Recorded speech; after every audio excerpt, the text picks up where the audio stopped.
जय नित्यलीला प्रविष्टम विष्णुपाद भक्ति सिद्धांत सरस्वती गोस्वामी ठाकुर प्रभुपाद की जय। रूपानुग गुरुवर्ग वृंद की जय। पंचतत्वात्मक गौर हरि की जय। तुलसी महारानी की जय। जय भक्ति देवी की जय। जय भक्ति विघ्न विनाशनकारी भक्तवत्सल भगवान श्री नरसिंह देव की जय। भक्तराज प्रहलाद महाराज की जय। ध्रुव जी महाराज की जय। अम्बरीश महाराज की जय।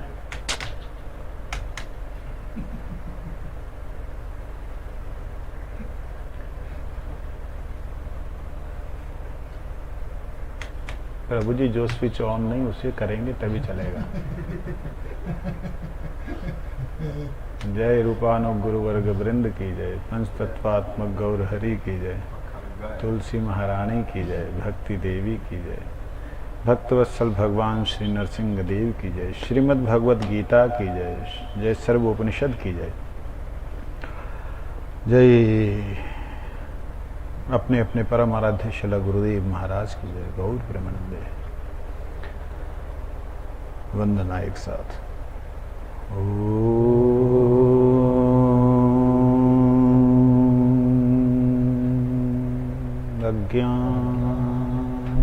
अज्ञानतिमिरान्धस्य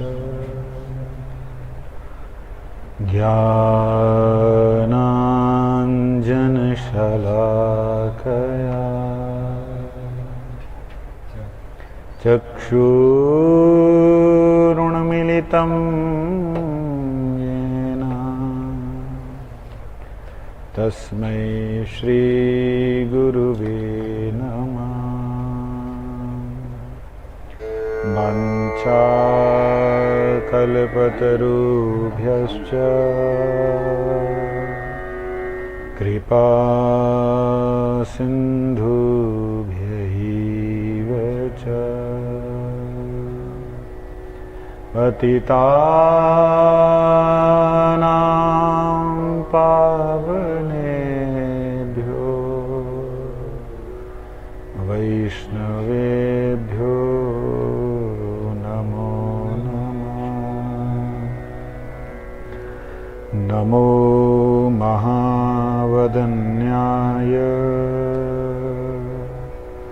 कृष्ण प्रेम प्रदायते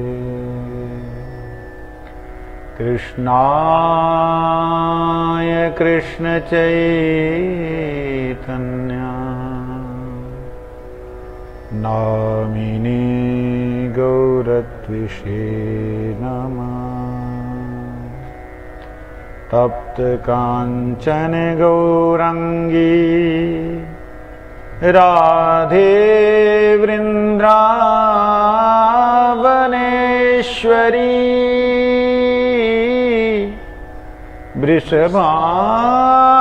वृषभानुसुते देवी प्रणमामि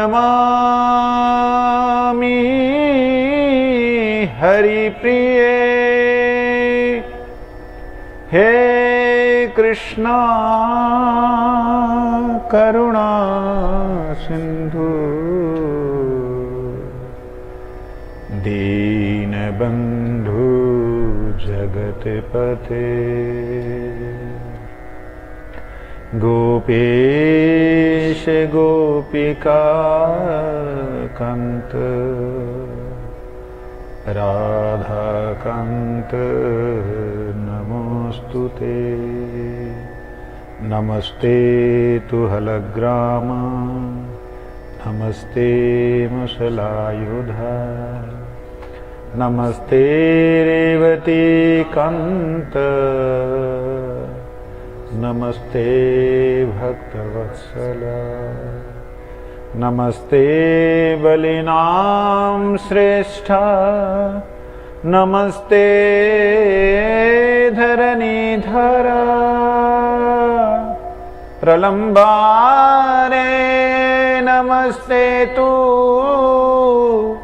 त्राहि मां कृष्ण पूर्वजा त्राहि मां कृष्ण पूर्वजा। वृन्दायै तुलसी देव्यै प्रियायै केशवस्य च कृष्णभक्तिप्रदे देवी सत्यवत्यै नमो नमः। श्रीकृष्ण चैतन्य प्रभु नित्यानंद श्री अद्वैत गदाधर श्रीवासादि गौरभक्तवृंद। हरे कृष्ण कृष्ण कृष्ण हरे हरे, हरे राम राम राम हरे हरे। भूमौ स्वखलितपादानां भूमिरेव यवलम्बनम् त्वय्यजातयपराधानां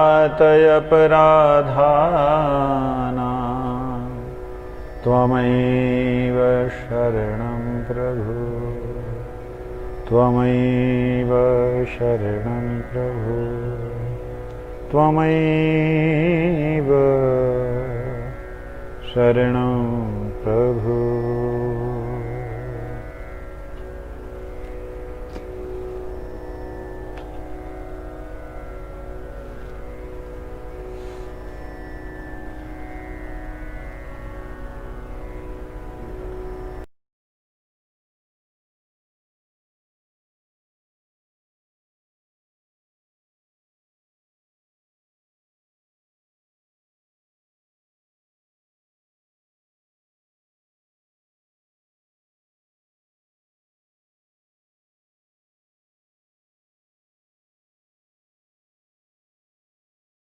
विनिश्रिता।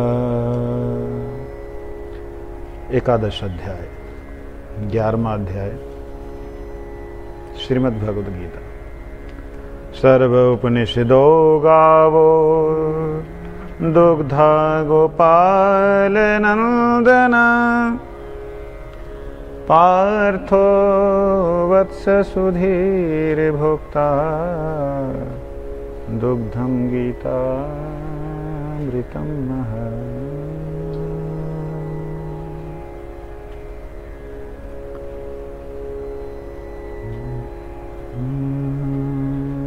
अथ एकोदशोऽध्यायः। अथ एकादशोऽध्यायः। अर्जुन उवाच मदानुग्रहाय परमं गुह्यम् अध्यात्मसंगीतं यत्वक्तं वपुष्येन मोहोऽयं विगतो मम।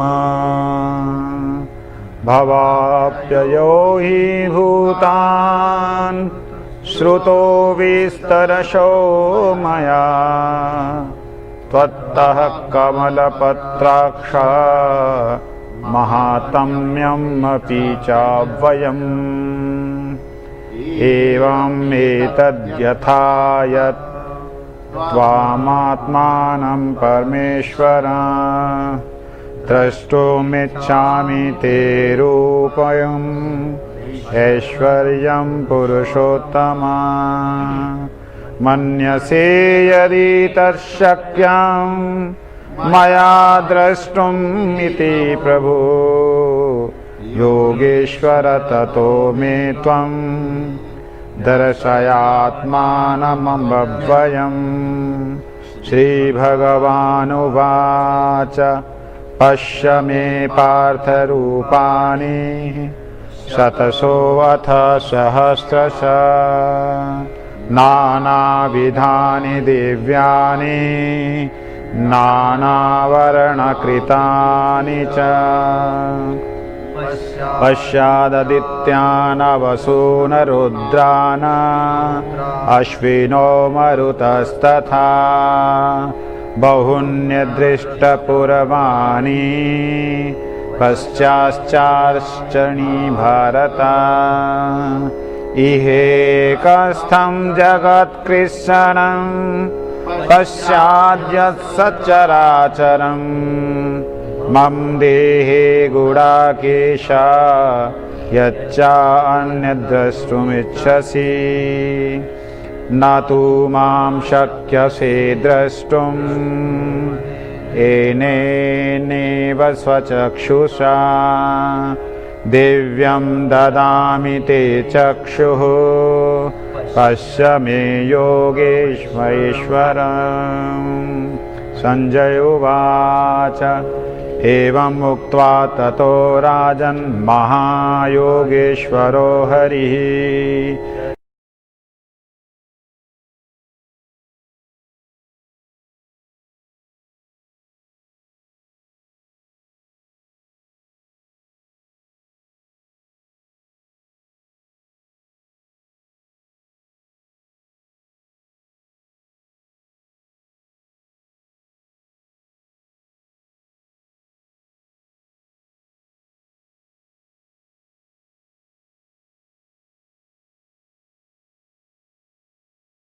आश्चर्यमये देवम् अनन्तं विश्वतो मुखम् दिवि सूर्यसहस्रस्य भवेद्युगौ उपस्थितो ता यदि भासदृशी सा स्याद्भासतस्तस्य महात्मना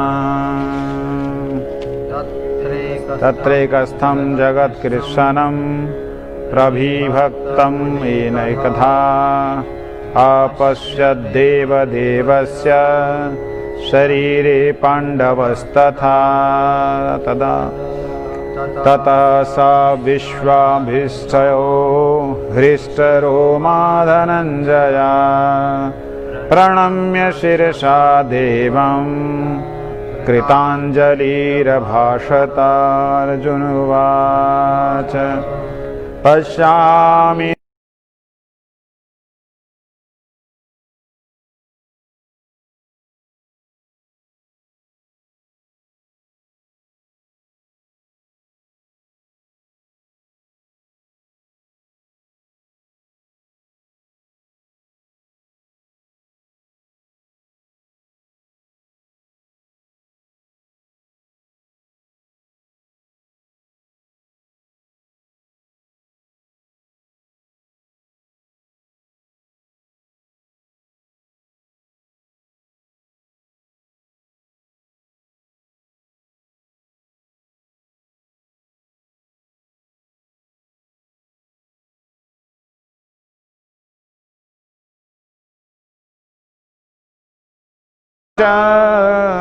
तेजो राशिं सर्वतो दीप्तिमन्तम् पश्यामि त्वां दुर्निरीक्ष्य समन्तात् दीप्तानलकार्यद्युतिम् अप्रमेयम् त्वमक्षरं परमं विदेतितव्यम् त्वमस्य विश्वस्य परमं निधानम् त्वमव्ययं शाश्वतधर्मगोप्ता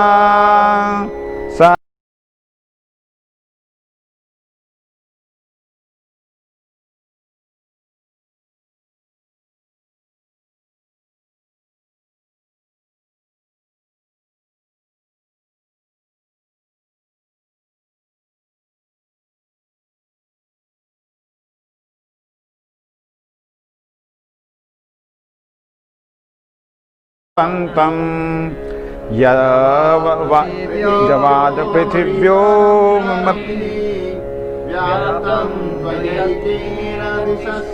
सर्वा दृष्ट्वाद्भुतं रूपम् उग्रं तदैव लोकत्रयं प्रव्यथतिं महात्मनम् अमिः त्वां सुरसङ्घा विशन्ति केचिद्भीता प्राजलयो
रूपो नमस्तु ते देवदेव प्रसीद देवर प्रसीद विज्ञातुमिच्छामि भवन्तमाद्यं नहि प्रजानामि भव तव प्रवृत्तिं श्रीभगवानुवाच कालोऽस्मिन् लोकक्षया कृतप्रवृद्धो लोकान् समाहर्तुमिह प्रवृत्त ऋते अपि त्वां न भविष्यन्ति सर्वे युद्धात् तस्मात् उदिष्ठ यशो लभस्य जित्वा शत्रून् भुङ्क्षस्व राज्यसमृद्धम् मयैवेते निहता पूर्वमेव निमित्तमात्रं भव सव्यसाचिन् द्रोणं च भीष्मं च जयाद्रथं च कर्णं तथान्यनपि योधवीरान् मया हन्तास्त्वं जहिमां व्यथिष्ठा युद्धस्य चेता किरणे सत्पत्नान् संजय उवाच एतास श्रुत्वा वचनं केशवस्य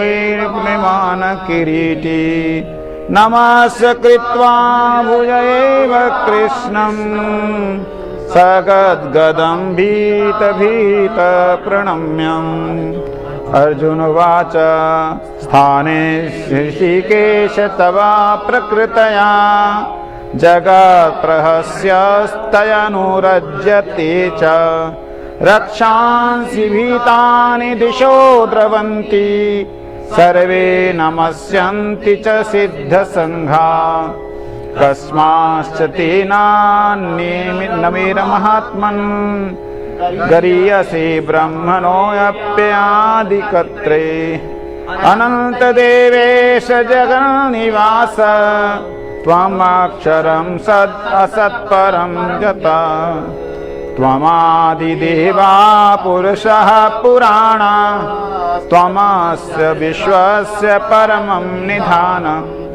वेतासि वेद्यं च परमं च धाम त्वया ततं विश्वमनन्तरूपं वायुर्यमोरग्निवरुणः शशाङ्कः प्रजापतिस्त्वं प्रपितामहश्च नमो नमस्ते अस्तु सहस्रकृत्वः पुनश्च भूयोऽपि नमो नमस्ते नमः पुरस्तादथा पृष्ठस्ततिस्ते नमस्तु ते सर्वतः एव सर्व अनन्तवीर्यामितविक्रमस्त्वं सर्वं समाप्नोषि ततोऽसि सर्व सखेति मत्वा प्रसभं यदुक्तं हे कृष्ण हे यादव हे सखेति अजानता महिमान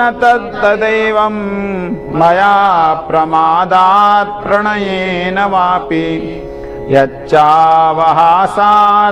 असत्कृतोऽसि विहारशय्यासनभोजनेषु एको अथवाप्यच्युत तत्समक्षं तत्क्षामये त्वामहं प्रमेयम् पितासि लोकस्य चराचरस्य त्वमस्य पूज्यस्य गुरुर्गरीयान् नात्वत्समोऽस्त अभ्यधिकः कुतोऽन्यो लोकत्रयेऽप्यप्रतिम अप्रभाव तस्मात् प्रणम्यं प्रणिधाय कायं प्रसादये त्वामईशमीड्यम् पितैव पुत्रस्य सखैव सख्यो प्रियः प्रियायार्षि देव सोढ्युम् अदृष्टपूर्वं हृषिस्तोऽस्मि दृष्टा भयेन च प्रव्यथितं मनो मे तदैव मे दर्शय देवरूपं प्रसीद देवेश जगन्निवास कृटिनं गदिनं चक्रहस्तम् इच्छामि त्वां द्रष्टुमहं तथैव तेनैव रूपेण चतुर्भुजेन सहस्रबाहु भव विश्वमूर्ते।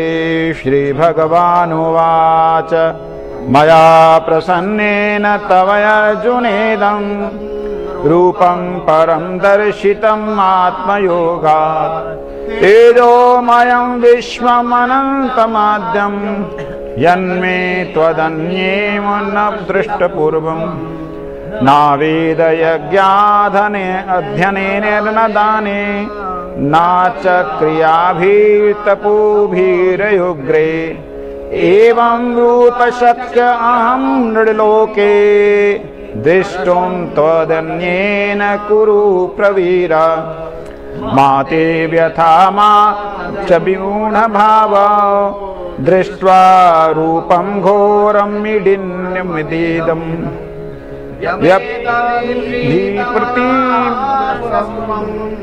तदेव मे रूपमिदं प्रपश्य। संजय उवाच इत्यर्जुनं वासुदेवस्य तथोक्त्वा स्वकं रूपं दर्शयामास भूय आश्वास्ययामास च भीतमेनं भूत्वा पुनः सौम्य वपुर्महात्मा।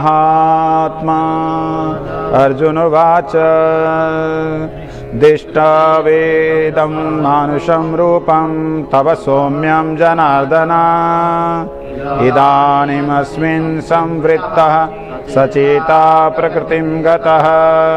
श्रीभगवानुवाच सुदुर्शदर्शमिदं रूपं दृष्टवानसि जन्मम देवाप्यस्य रूपस्य नित्यं दर्शनाकाङ्क्षिणा।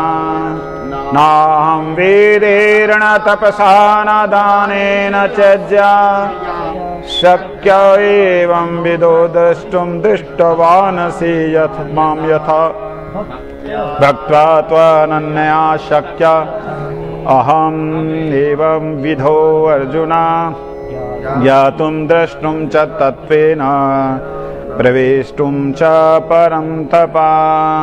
मत्कर्म कृन्मत्परो परमो मद्भक्तसङ्गवर्जितः निर्वैर सर्वभूतेषु यः स मामेति पाण्डवा। ॐ तत्सदिति श्रीमद्भगवद्गीतासु उपनिषदेषु ब्रह्मविद्यायां योगशास्त्रे कृष्णार्जुन संवादे विश्वरूप दर्शनयोगो नाम एकादशोऽध्यायः।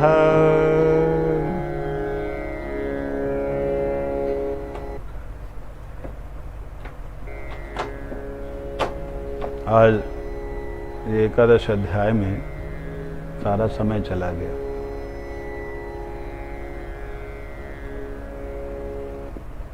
इंटरनेट की स्पीड आज कम लग रही है। हम लोगों ने कल श्रवण किया था। हाँ, इसको थोड़ा सा कम।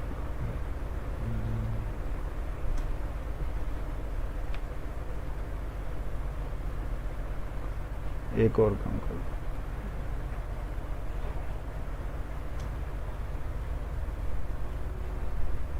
हम लोगों ने कल श्रवण किया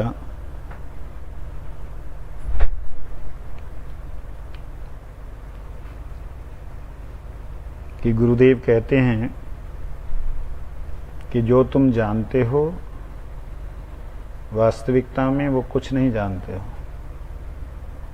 इसलिए निष्कर्ष ये है वास्तविकता में ब्रह्मा जी जैसे कहते कि हे प्रभु, जो आपको जानता है ऐसा बोलता है उसको बोलने दो।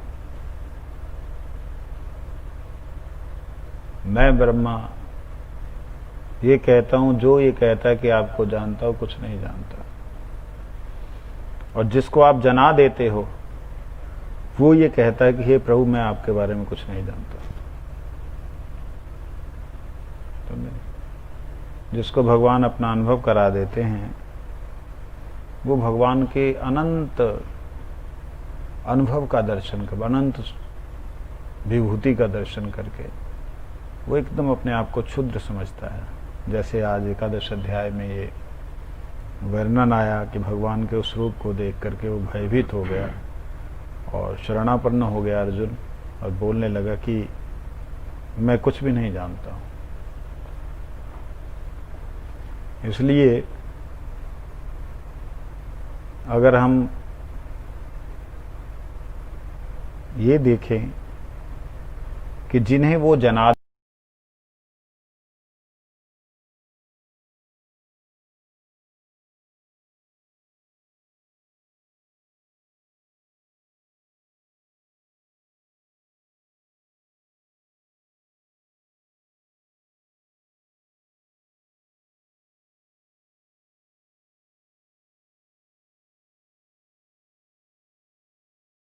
कि हम दूसरे को अपना प्रभाव दिखा करके अपने आप को उसके सामने प्रस्तुत करना चाहें कि हमें मानो, भगवान को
संकेत से उत्पन्न हुआ ज्ञान है कि ये क्रिया हो रही तो क्रिया के पीछे कोई करता है, तो ये संकेत है क्रिया के पीछे कोई करता है ना?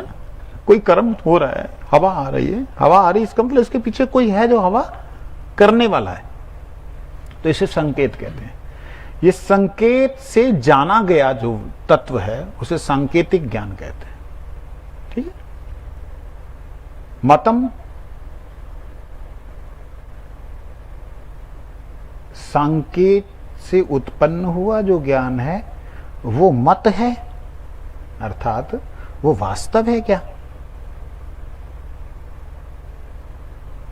क्योंकि वो वास्तव ही है। क्योंकि कारण क्या है? क्योंकि यहां पे जो बात की जा रही है वो अमृत तत्व की जा रही है। किसकी की जा रही है? अमृतत्व, अमृतत्व। तो अमृत कौन है? जो मृत ना हो। मृत ना हो कौन है? आत्मा, परमात्मा। आत्मा और परमात्मा से संबंधित जो आध्यात्मिक तत्व है वो सारे का सारा चिन्मय तत्व वो क्या है? अमृत है। जो नष्ट ना हो उसे अमृत कहते हैं। यहां अमृत, अमृतत्व का अर्थ यहां पे दिया परमात्मा, लेकिन हम यहां पे आगे पढ़ने के बाद देखेंगे कि इसको हमने कहां प्रयोग करना है अमृत को। विंदते प्राप्त करता है, विंदते मनुष्य प्राप्त करता है। विंदते ये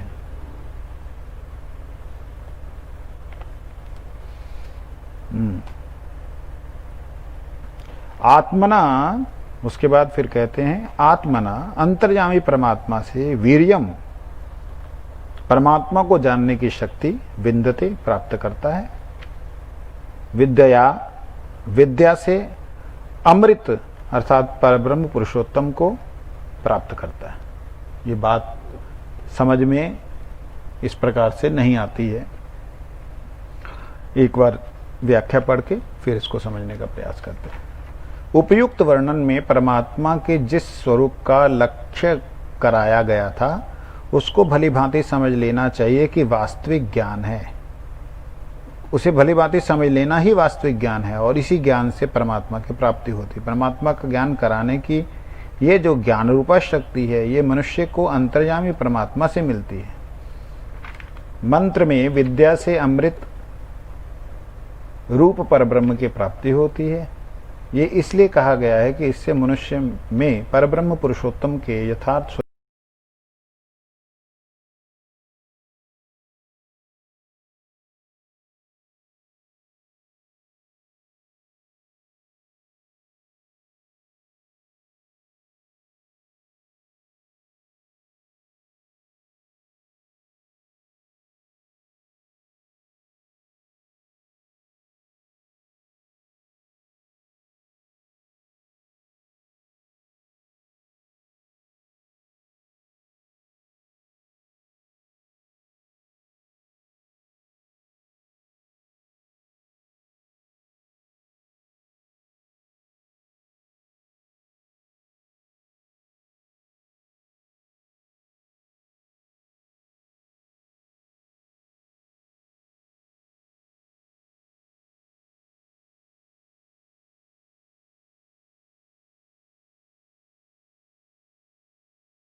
अथ सत्यम अस्ति।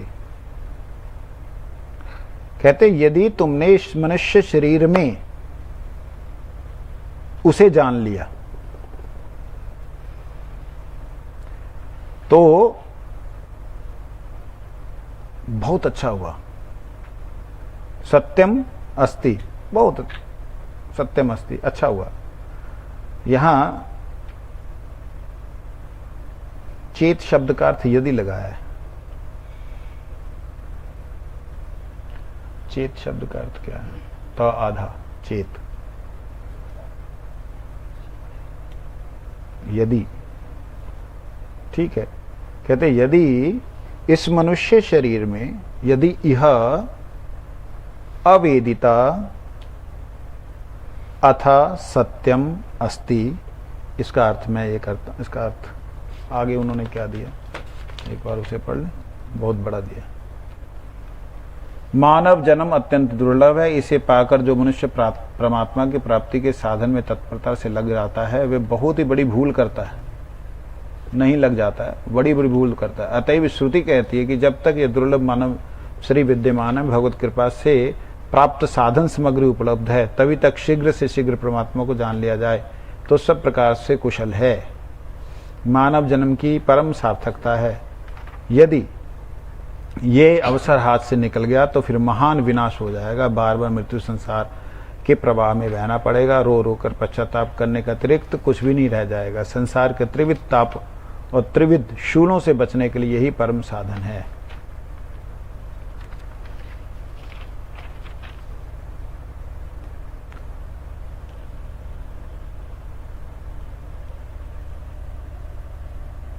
चेत,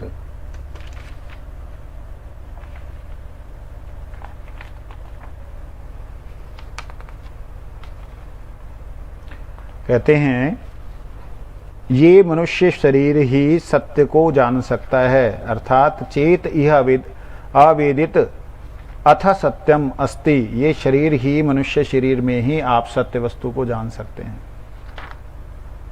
चेत यदि यह ना अवेदित महति, कहते यदि तुम इसे ना जान, इसमें ना जान पाओ तो महति विनष्टि, बहुत बड़ा सत्यानाश हो जाएगा। चैत्य की चेत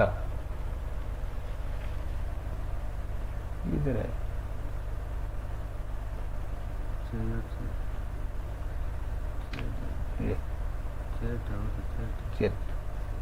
चेतन, छोड़ दीजिए।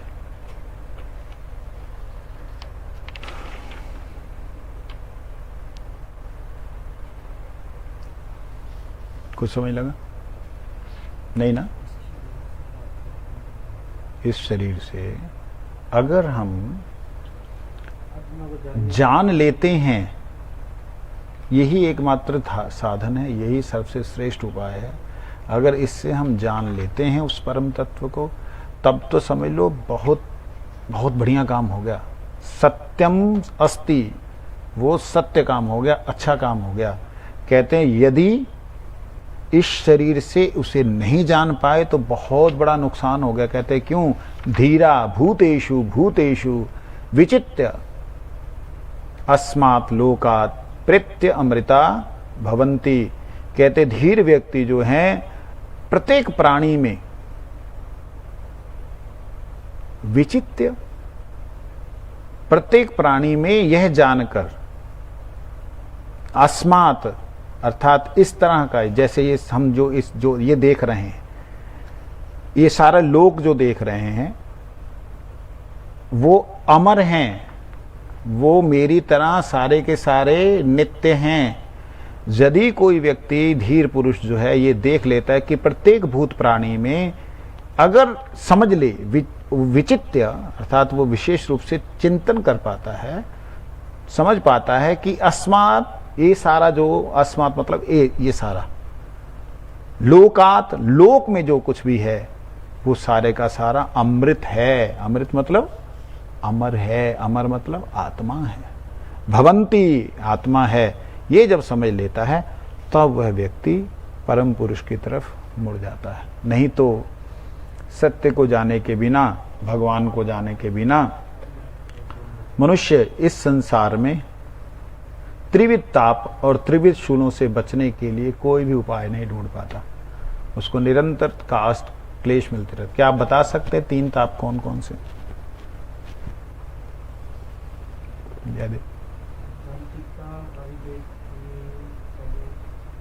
ठीक है।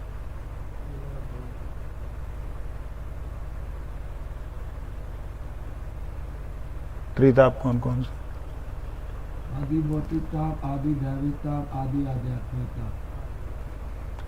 आदि भौतिक, आदि दैविक, आध्यात्मिक, ये 3 ताप। इनका विश्लेषण मालूम है?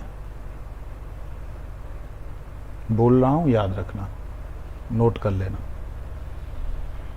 आदि भौतिक ताप होते हैं जो भूत मतलब जो पंचमहाभूत है ना, 5 तत्वों से बने शरीर, जितने भी हैं इस संसार में 5 तत्वों से बने शरीर, उनके द्वारा किसी ना किसी तरीके से जो भी क्लेश मिलता है उसे आदि भौतिक ताप कहते हैं। ठीक है। यहां शरीर को मिल रहा जो कष्ट है उसे आदि भौतिक ताप कहते हैं। किसी भी प्राणी से मिल रहा शरीर तक सीमित उसे आदि भौतिक ताप कहते हैं। शरीर 2 प्रकार के हैं, एक सूक्ष्म शरीर है और एक स्थूल शरीर है। सूक्ष्म शरीर को कष्ट मिलता है जब कोई व्यक्ति ऐसा शब्द बोल देता है कि वो शब्द हाथ से तो आघात नहीं हुआ लेकिन दिल में जाके लग गया, तो वो भी भूत प्राणी में ही गिना जाता है। लेकिन कई महापुरुष लोग उसको मानसिक क्लेश मानते हैं, उसे आध्यात्मिक मानते हैं। लेकिन मेरा अपना मानना है आदि आध्यात्मिक मानते हैं जो आपके मन बुद्धि अहंकार के जो ताप हैं, जैसे मन में आपका टिकता है उसको मानते हैं। हाँ, कुछ महापुरुष लोग जो हैं उन्हें मानते। लेकिन मेरा अपना मानना है कि भौतिक ताप वो है जो हमें शरीर तक सीमित रहता है। हमारे 2 शरीर हैं, सूक्ष्म शरीर और स्थूल शरीर। इसमें दैविक ताप एक प्रकार का होता है। दैविक ताप क्या है? जो देवताओं के द्वारा मिलता है। उदाहरण के लिए आजकल जो है मौसम बिना बात के बिगड़ रहा है, कोरोना को अच्छा पुट मिल रहा है फैलने के लिए। सारे विश्व में सारे त्राही त्राही हो रखा है। आखिर है क्या? जुकाम है क्या? बलगम, जो जैसे ही अंदर जाता है सारे सांस को रोक देता है, छाती जो है एकदम जम जाती है। ये है कोरोना, समझे नहीं? लेकिन ये तो कितने युगों युगों से जो है सबको जो है खांसी जुकाम होता ही है। लेकिन ऐसा क्या हो गया इसके अंदर कि ये जो एक तरह से महामारी का रूप धारण कर ले, इसे आदि दैविक। ऐसे ही बहुत ज्यादा बारिश हो जाए, बाढ़ आ जाए, ये भी आदि दैविक है। अकाल पड़ जाए, बारिश ही ना हो, गर्मी गर्मी तपती लू, वो भी दैविक ताप है। ठीक है। देवताओं के द्वारा मिलने वाला दैविक ताप, दूसरे लोग प्राणी भूतों से मिलने वाला ताप भौतिक ताप, और एक बचता है आध्यात्मिक ताप। अध्यात्म शब्द को हम लोग ताप कैसे कह सकते? आत्मा कभी क्या किसी को ताप देती है? तो उसे महापुरुषों ने उस आत्मा शब्द का प्रयोग मन के लिए किया है। लेकिन मेरा इसमें अपना मत है कि आध्यात्मिकता मतलब आदि समय में आत्मा को जो भगवान से बिछुड़ने का कष्ट है वो है आध्यात्मिक।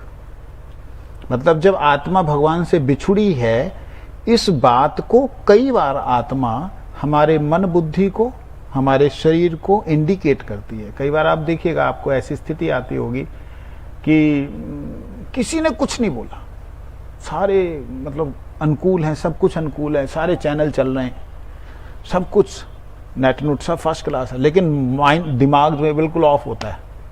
उससे पूछो क्या बात होगी, तेरे को किसी ने कुछ बोला? नहीं, कुछ नहीं, बस आज क्या बोलते हैं उसको, मूड ऑफ है ना।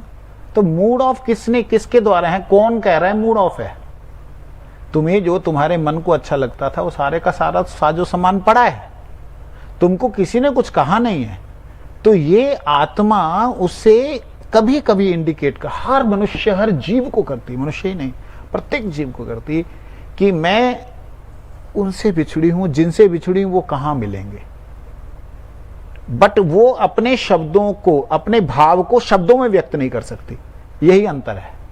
इसीलिए उसे कहते हैं आध्यात्मिकता, कि वह शब्द नहीं है उसके पास इस शरीर को समझाने के लिए, लेकिन वह ताप ऐसा होता है कि मन जो है टूट जाता है, मन के ऊपर सारे के सारे कुछ भी असर नहीं होता। इसीलिए महापुरुषों ने उसे मानसिक बोल दिया कि कहीं ये समझ ना पाए कि आत्मा को भी ताप होता है, इसलिए महापुरुषों ने उसे मानसिक कह दिया। लेकिन अगर इसके पीछे जाएंगे तो मानसिक ना होकर के वो आध्यात्मिक है। महाराज जी, आप कह रहे हो महापुरुषों ने मन को आत्मा का, और वो ताप आत्मा को जो मन के द्वारा क्लेश है, मन बुद्धि अहंकार के द्वारा जो ताप मिल रहे हैं, वो मन को थोड़ी मिल रहे हैं, आत्मा को ही तो मिल रहे हैं।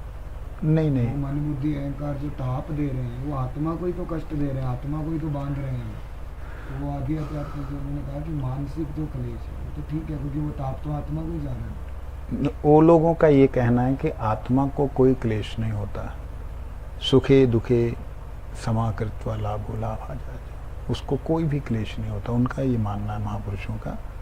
लेकिन आत्मा को एक ही क्लेश हो सकता है अगर हो तो, क्योंकि वो देखिए शरीर मन और आत्मा ये तीन चीज तत्व है ना, मोटा मोटा देखा जाए तो शरीर को कष्ट भूत प्राणियों से, और इस शरीर के अंदर सूक्ष्म शरीर को भी अगर ले लेते हैं तो किसी ने कुछ कहा तो मानसिक क्लेश, बुद्धि भ्रमित हो जाती है और गुस्सा आ जाता है और अहंकार नष्ट हो जाता है, सब कुछ कर दे बैठता है। तो ये भूत प्राणी में ही लिया जा सकता है। और दैविक ताप तो मास रूप में होता है, दैविक ताप एक व्यक्ति के ऊपर नहीं आता है, वो माता आ गई या कुछ आ गया वो एक अलग। हाँ हाँ, तो आत्मा का जो ताप है वो क्लेश आत्मा जो अनुभव करती है वो अनुभव केवल मात्र मन तक ही समझ पाता है, मन ही समझ पाता है कि कुछ तो ऐसा हो गया मेरी समझ में नहीं आ रहा, बस मेरा मूड ऑफ है, मेरे से बात मत करो आज तुम।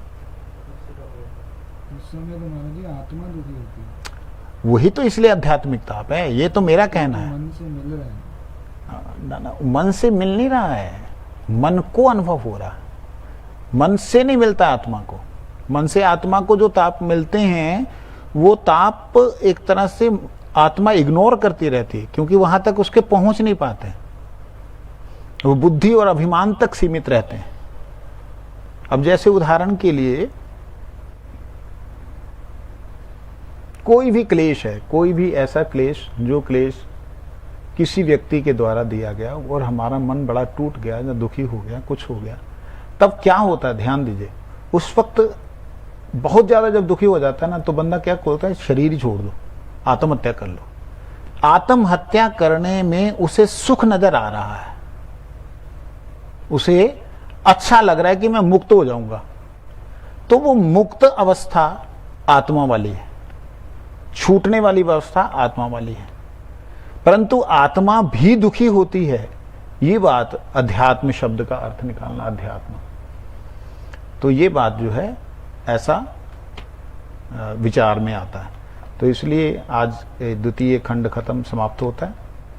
और इस तो प्रश्न है महाराज जी, शुरू में जब हम भगवद गीता पढ़ रहे थे उसमें अर्जुन भगवान को सारा कुछ कह रहा है कि मैंने आपको देख लिया, अच्छी तरह से अपने संतुष्ट हो गए, लेकिन उसके बाद देखने में आता है युद्ध में वो अपने पुत्रों के मरने को दुखी भी होता है, वो अभिमन्यु के मरने पे भी दुखी होता है। उसकी स्थिति तो मतलब वही सुख दुख वाली थी। तो विराट रूप का जो सत्य का उसने, जैसे इसमें श्लोक आया अंतिम, कि जो व्यक्ति उस सत्य का दर्शन कर लेता है वो उस परम सौभाग्यशाली है, जो इस शरीर से। पर अर्जुन ने तो विराट रूप में संपूर्ण अक्षर तक का दर्शन कर लिया। अष्टादक्ष उसने बोला कि अक्षर, वो अक्षर जो उसने बोला, अक्षर वाला जो उसने श्लोक बोला उसमें आप भी अक्षर, उसने सारा कुछ तो विराट रूप में दर्शन कर लिया है। करण मरता देख लिया, अभिमन्यु, ये सब मरते देख लिया। उसके बाद भी उसका व्यवहार जो है वो वैसा का वैसा ही। वो अपने पुत्रों के मरने में भी दुखी होता है, अभिमन्यु के मरने में भी दुखी होता है, प्रण लेता है गुस्से में आकर के। ये सारी चीजें तो निकल ही जानी चाहिए थी। हमारे ये प्रश्न आया है कि जब सब कुछ भगवत दर्शन हो गया, अनुभव हो गया, और सब कुछ होने के बाद उसे कष्ट क्यों हुआ, उसको क्लेश क्यों अनुभव हुआ? जब उसका बेटा मरा, जब उसने देख ही लिया कि ये मर रहे, वो मर रहे, वो मर रहे, तो सब कुछ देखने के बाद कि सारे के सारे तो उसमें प्रवेश कर गए, तो उसका फिर भी मोह नहीं गया। एक साधारण आदमी का मोह चला जाता है, उसका मोह नहीं गया। हालांकि आखिर में बोलता है नष्टो मोह स्मृति लब्धवा, कि मैं अब तैयार हूं, आप मेरे को जैसा बोले वैसा करूंगा। देखिए, जो मोह की अवस्था है ना, वो शरीर से संबंधित है।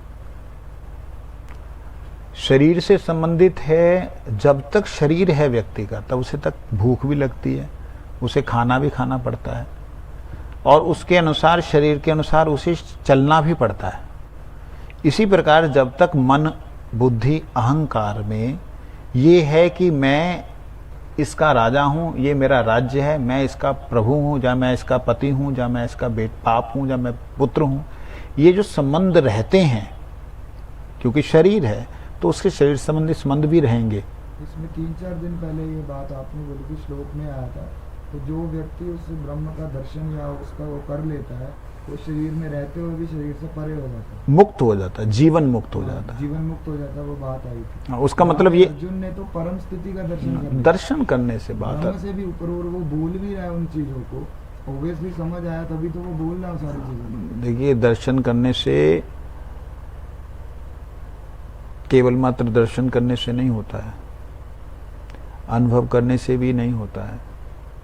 जब तक वह व्यक्ति इस बात को उस परम भाव में ना ले जाए कि जो भी क्रिया हो रही है मेरे प्रभु ही करवा रहे हैं, कर रहे हैं। ये सारी चीजें तो वो बोल रहा है, बोल रहा है, आगे बोलने दो मेरे को। आपने जो बोल दिया उसको मैंने सुन लिया, अब बोलने दो उसको, ठीक है ना। तो परम भाव होना एक अलग बात है, और परम भाव का दर्शन होना एक अलग बात है, भगवत दर्शन होना एक अलग बात है। मैंने बोला कि जब तक सूक्ष्म शरीर है तो सूक्ष्म शरीर की क्रियाएं, मोह होना स्वाभाविक है, होगा ही होगा। स्थूल शरीर है, स्थूल शरीर में निद्रा आना, भूख लगना, ये स्वाभाविक है, ये होना ही होना है। जब तक ये हैं तब तक इसमें रहेगा। वो जीवन मुक्त किसको बोलते हैं? जीवन मुक्त का मतलब उसकी आसक्ति नहीं होती है। एक होती आसक्ति, एक होता है मोह। मोह का मतलब होता है कि अज्ञानता, आसक्ति का मतलब होता है उस अज्ञानता में लिपट जाए व्यक्ति। वो लिपटता नहीं है। उसके लिए अगर उसको बोला जाएगा तू अब खत्म कर दे दादाजी को, कर दिया उसने। दुख हो रहा है उसको कि मैंने क्यों किया, मेरे से ये करना था, कोई और नहीं मिल सकता था। ठीक है, आपने करवाया, मैंने कर दिया, लेकिन एक प्रेम, एक संबंध जो एक मन बुद्धि अहंकार के अंदर उनका हूं मैं, ये भाव है। और जो वो प्रतिशोध की प्रतिज्ञाएं ले रहा है कि मैं प्रतिशोध, जो अश्वत्थामा से वो प्रतिशोध लेना चाह रहा है, उसके पुत्रों को मारने का जो प्रतिशोध उसने लिया, प्रतिज्ञा ली, वो लेनी भी चाहिए। वो गुस्से में, गुस्सा क्यों आता है जब किसी के साथ अटैचमेंट होती है? ना, उसको दुख हुआ ना उनके मरने। ये एक चीज है दुख हुआ, और दूसरी चीज है उसका कर्तव्य है। वो कर्तव्य बोध से किया गया कर्म, उसमें आसक्ति नहीं होती। कर्तव्य बोध का मतलब होता है कि मेरा ये ड्यूटी है, भगवान ने मेरे को ये करने का आदेश दिया है कि मैंने ये करना है, उसमें उसको आसक्ति नहीं है, उसमें उसका क्या बोलते हैं प्रतिकार नहीं, उसका वो प्रतिशोध नहीं है, उसका कर्तव्य है। वो कर्तव्य बोध से माम निमित्तम कृतम पापम धर्माय कल्पते, मेरे निमित्त किया गया पाप भी धर्म बन जाता। हनुमान जी महाराज को कोई आसक्ति नहीं थी किसी से भी, लेकिन हनुमान जी ने जला दिया लंका को। क्यों जलाया भाई? तुम्हारा तो कोई लेना देना नहीं, राम जी का, राम जी तो इच्छा करेंगे सारा काम हो जाएगा, तो उनकी इच्छा क्यों नहीं होने दी तुमने क्यों जाके पूंछ में आग लगवा के जलाई? इसका मतलब है कि जो कर्म जिसके द्वारा करवाना है, जिसके द्वारा होना है, उस व्यक्ति को जीवन मुक्त होकर के, अर्थात उसमें आसक्त ना होकर के उस कर्म को करना है। जैसे श्रीधर, जैसे हमारे रूप गोस्वामी इत्यादि जी ने कोई महल नहीं बनाया, कोई मंदिर नहीं बनाया, पेड़ पेड़ के नीचे रहे और दिव्य सिद्धांतों को प्रकट करके चले गए। लेकिन हमारे गुरुजनों ने देखा कि वो दिव्य सिद्धांत जो हैं जब तक प्रचार के रूप में नहीं आएंगे तो बेकार हो जाएंगे। उन्होंने बड़े बड़े महल बनाए, बड़े बड़े सिंहासनों पर बैठे, आखिर बैठने के बाद भी वो जीवन मुक्त रहे, उनको कोई आसक्ति नहीं है। उनके तुम चरण धोते रहो या उनको नहलाते रहो, उनको कोई आसक्ति नहीं शरीर में। मगर बाहर वाले व्यक्ति को दिखाई देता कि ओहो ये तो सारे सुखों को ले रहे हैं, बड़ी मौज में बैठे हैं, बड़े एसी में बैठे हैं, बड़े सिंहासनों में बैठे हैं। बाहर वाला व्यक्ति देख सकता है कि ये बड़े भोगी हैं, लेकिन वह जनक महाराज जी की तरह देह में रहते हुए भी देह के संपूर्ण कर्मों को ऐसे करना जैसा कि वो देह में रहते हुए व्यक्ति को करना चाहिए, कर्तव्यों को करना चाहिए, उस तरह से कर्तव्यों का निर्वाह करते हुए अलग रहना, इसे कहते विदेह। क्या जनक जी ने कोई युद्ध नहीं किए? जनक जी ने भी युद्ध किए। जनक जी क्या रावण को हाथ जोड़कर के सीता को दे दिया? ना, उन्होंने ऐसा नहीं किया। तो कहने का मतलब है कि परशुराम जी महाराज क्या वो भगवत अवतार ना भी मानो अगर एक दृष्टि से, तो क्या उन्होंने जो है क्षत्रियों का नाश किया वो अज्ञानता से किया? नहीं, भगवान ने भी अपने वंश का नाश करवा दिया। वो चीजें मतलब वो भगवान के लिए जरूरी थी, लेकिन मैं ये मानता हूँ अर्जुन के जो भाव प्रकट हो रहे हैं वो दिखने में लग रहा है भाव, ना दिखने में प्रतिशोध के भाव नहीं प्रकट हो रहे। अगर वो प्रकट होते तो वो हाथों को छोड़ दिया था उसने कर्ण को मारने के समय, हथियार नीचे डाल दिए थे। भगवान ने कहा मार, कहते हैं उसके हाथ में हथियार नहीं। अरे मार दो, मार उसको। कहते महाराज उसके हाथ में हथियार नहीं। कहते तेरे बेटे के हाथ में हथियार था। तो कहते मैं तो नहीं ऐसा कर सकता। कहते मैं बोल रहा हूं कर। तब मारा भगवान ने उसने। तो वो भी बंधन है, धर्म का भी बंधन है। इसलिए भगवान ने बोला कि सर्वधर्मान परित्यज्य माम एकम शरणम व्रज। उसके पास में धर्म का भी बंधन था कि वो निहत्थे को मानना नहीं।